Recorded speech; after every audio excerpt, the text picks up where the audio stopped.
নমস্কার, জয় মা মনসার জয়। আমি কাকুরগাছি মা মনসা মন্দিরের তরফ থেকে সকল ভক্তবৃন্দকে, যারা মাকে মোবাইলে দেখছেন, এসে মন্দিরে পুজো দিচ্ছেন, মোবাইলের মধ্যে মানসিক করছেন, পুজো দিতে ইচ্ছা হচ্ছে, আসবেন। আপনারা সোম থেকে শনি, সপ্তাহে সোম থেকে শনি সকাল 7টা থেকে 11টা মায়ের পুজো নেওয়া হয়। 12টার মধ্যে মন্দির বন্ধ হয়ে যায়।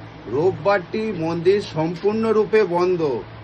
আপনারা কেউ আসবেন না, ভক্তদের থেকে রোববার পুজো নেওয়া হবে না। রোববার মা মন্দিরটা সম্পূর্ণরূপে বন্ধ রেখেছেন। এই দিনটা আপনারা যদি পুজো নিয়ে আসেন, তাহলে আপনাদের নিজের দায়িত্ব, আপনারা পুজো নিয়ে ফেরত যাবেন।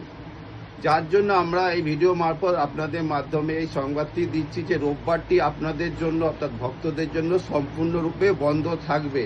আপনারা দয়া করে আসবেন না। আপনারা আসুন সোম থেকে শনিবার সকাল 7টা থেকে 11টা আসুন, পুজো দিন, মাকে মনস্কামনা করুন। জয় মা মনসা।